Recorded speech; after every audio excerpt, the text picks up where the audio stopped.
I was driving alone on a desolate stretch of road as darkness settled over the land. It was a shortcut I'd never taken before, but my GPS insisted it would save me precious time. The air outside felt heavy, and a strange unease settled in the pit of my stomach. I should have turned back, but I pressed on, determined to reach my destination. The road twisted and turned, surrounded by dense woods on either side. The headlights of my car cut through the blackness, revealing only glimpses of the eerie shadows that danced beyond the trees. My grip on the steering wheel tightened as I tried to ignore the unsettling feeling that I was being watched. As I drove, the road seemed to stretch endlessly, with no signs of civilization in sight. My heart raced with every mile I traveled deeper into this abyss. It felt as if I had stepped into a nightmare, where reality twisted and the familiar became foreign. Then, out of the corner of my eye, I caught a flicker of movement. I glanced towards the passenger seat, but there was nothing. I shook off the unease, blaming it on my nerves.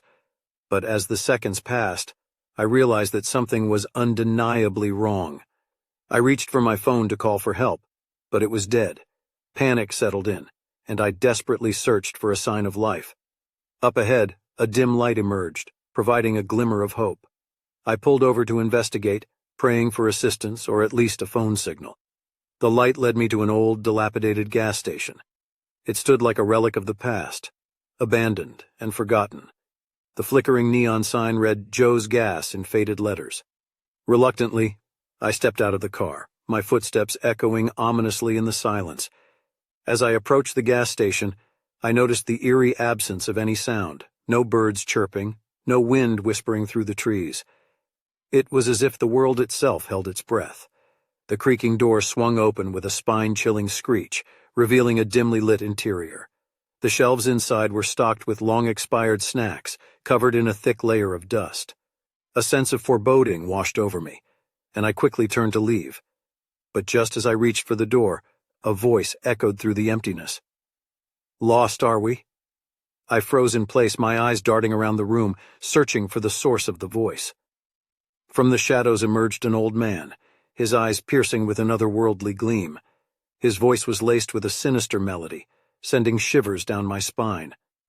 I took a wrong turn," I stammered, struggling to maintain composure. The old man smiled, revealing yellow teeth that seemed to belong to another era. "Ah, the lost souls always find their way here. It's a cursed road, you see. No one ever escapes." His words hung heavy in the air, filling me with a dread I couldn't shake. I backed away slowly, my heart pounding in my chest. The old man's laughter echoed through the gas station as I bolted out the door, desperate to escape his clutches. I raced back to my car, fumbling with the keys, praying it would start.